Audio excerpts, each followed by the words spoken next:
Uyg'urlar qamalgan yig'ib olish lagerlarini kasbiy tarbiyalash markazlari deb atab, ular uchrayotgan xo'rliq va zulmlarni rad qilib kelgan Xitoy doiralari lagerlarda tutilgan kishilarning ko'pinchisining jamiyatga qaytganligini aytdi.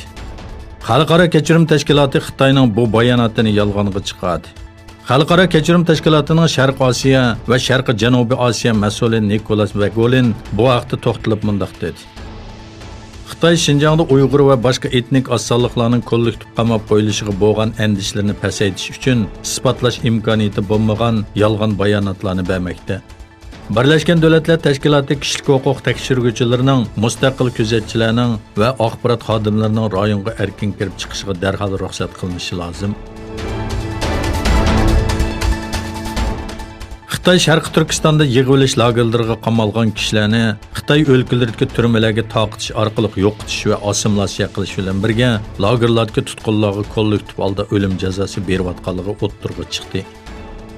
Erkin Osiyo radiosining xabariga asoslanganda Xitoy o'lkalariga yetkazilgan Uyg'ur tutqunlar terrorchilar deb anga elinib, tek kishilik qorong'u kamerlarga qamalgan bo'lib, soqchilar ularni xohlagancha xo'rlaydi, hatto etib yetalaydi. Kongo Demokratik Cumhuriyeti Səhiyyə Ministerligining ma'lumotlariga asoslanganda, Ebola virusi sababli o'lganlar soni 1709 ga chiqqan.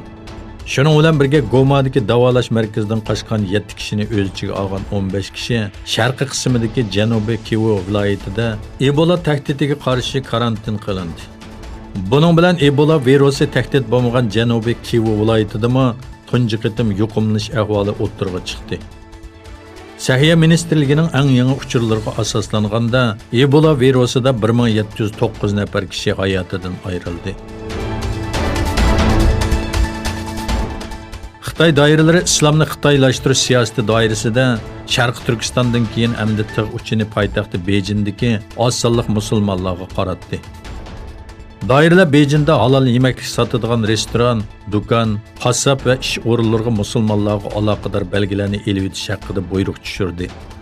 Bejingda 11 restoranni ziyorat qilgan Reuters muxbirlari doiralarning do'kon xo'jayinlaridan Hilal oy va viviskalardagi arabcha halol degan xatni o'z ichiga olgan barliq islomiy tus olgan narsalarni yo'qotishni talab qilganligini bildirdi.